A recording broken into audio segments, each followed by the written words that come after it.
The only people who don't want to disclose the truth are people with something to hide. Okay, so continue on, Jim. We're going to get into the birth certificate issue here and what you may know, what you think you may know. Go right ahead. Well, there are parts of what I know that I can't even speak of, and that has to do with my swearing an oath, and also the fact of the Secrets Act, we'll call it that, but that requires us to not share certain pieces of information that we might have.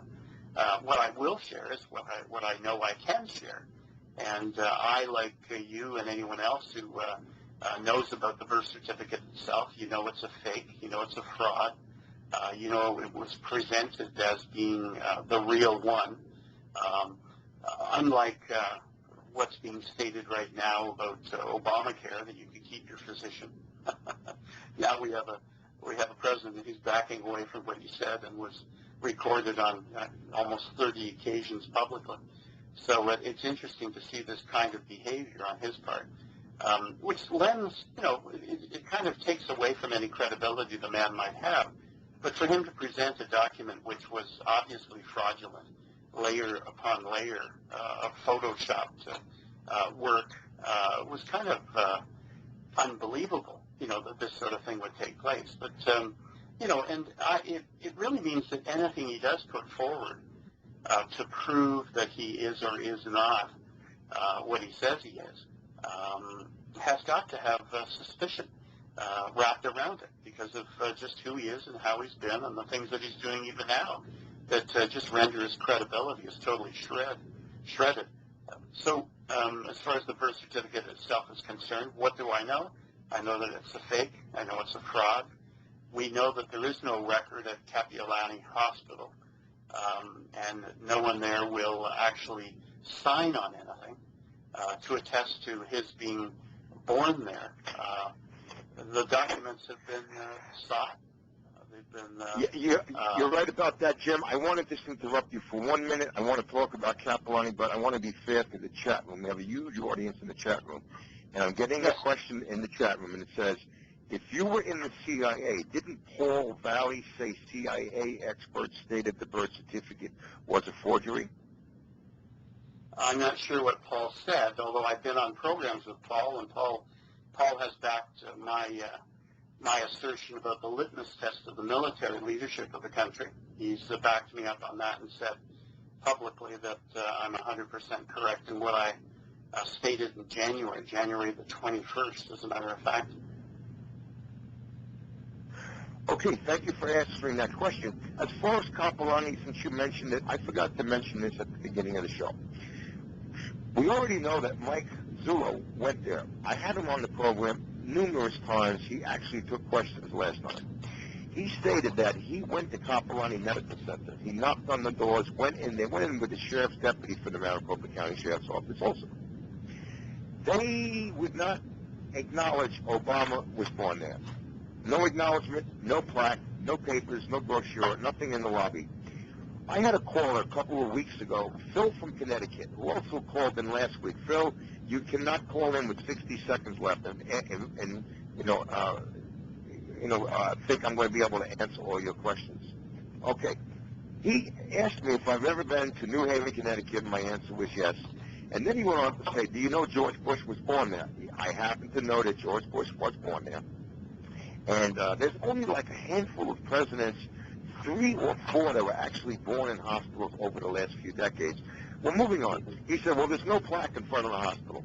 Well, I did some research, and I got back with the answer, and the answer is no, there is no plaque according to the hospital. But according to the hospital, there is a pamphlet and a brochure stating that George Bush was born in that particular hospital, a president of the United States.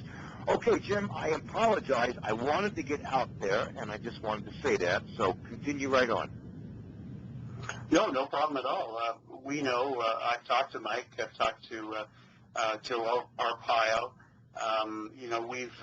We've had communication, and not always about this particular issue, but we've had conversations.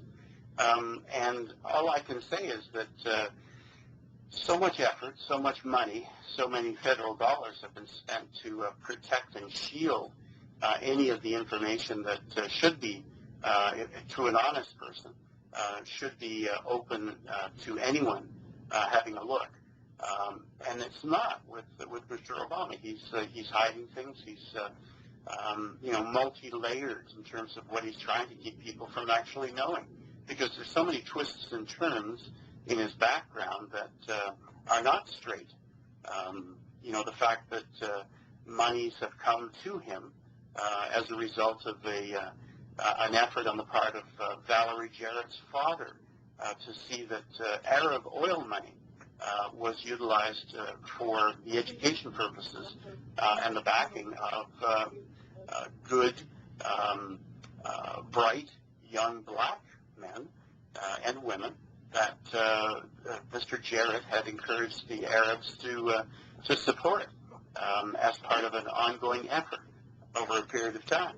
And sure enough, they did it, and Mr. Obama was one of the first beneficiaries of that largesse.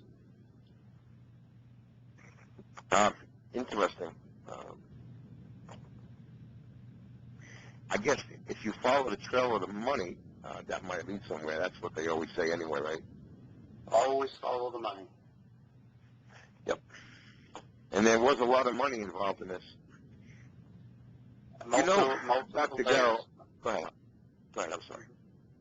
No, multiple layers of money, and that's what distinguishes this whole thing as being a bought and paid for circumstance.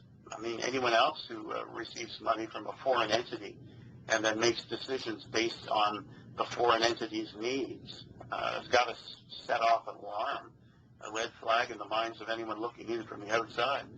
It doesn't take a brain surgeon to figure out what's going on here.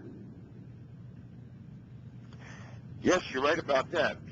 Dr. Garrow, there's been a lot of confusion, even today when we present the sheriff kits and we have our meetings with our congressmen, chief of staff, and lawyers and senators, actually. The response that we get is astonishing. He was born in the United States. He's a natural-born citizen. It was handled already. But wait a minute. Excuse me. That's not what Where's Obama's birth certificate is about. We're not saying where he was born. What we are saying is this fraudulent documents, that birth certificate that's on the White House website, the selective service stamp that was altered and forged upside down 8, the Social Security number, which was issued in Connecticut, no connection to Obama whatsoever, and other supporting evidence. I mean, we've got Obama being born, then being adopted, going to Indonesia, coming back as a Barry Soetoro, hanging out as a Barry Soetoro, another name I can't even pronounce, Sobaka, and then coming back here and then living with Frank Marshall Davis for I don't know exactly how many years. I think from the age of 10 to 15, being mentored by him, and I understand he was given whiskey. And I know Frank Marshall Davis was not the greatest person in the world. I mean, a really bad person. And then all of a sudden going to Pakistan, and then coming back with another name, and then going to this school, and then disappearing again, and then maybe going to this school again, but he has no college records that we can't see. I mean, what's going on here? What kind of past has this man had? Yeah, it's just a cover-up. It covers up the truth of what he's done.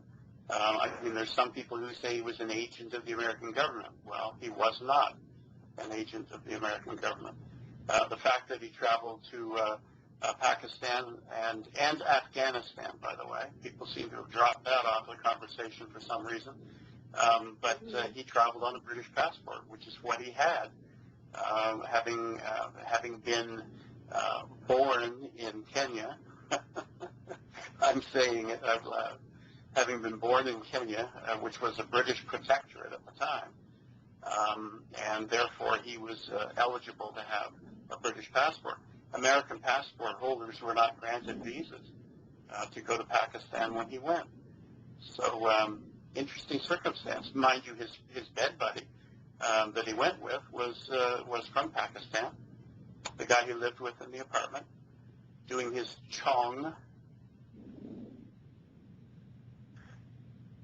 Yes. And didn't he drive a Mercedes? The Pakistani did, yes.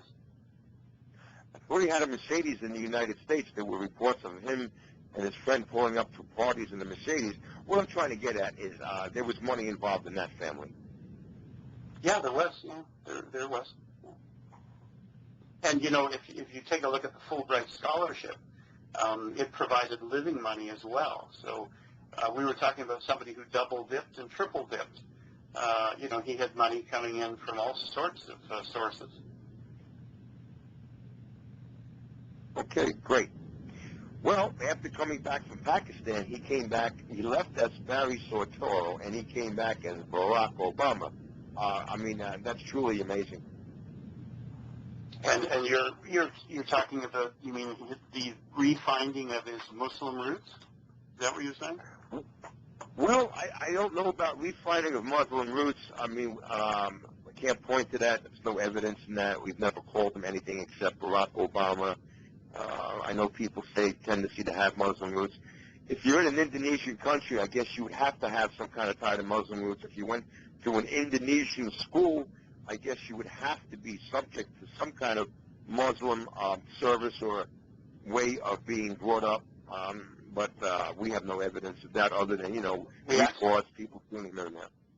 We have evidence. What? The evidence is What, really you have simple. a smoking gun? It's the registration documentation from the school, which says that he... I've seen that. Why don't you go into that a little bit? I've seen that and I've read that. His religion is put down as Islam.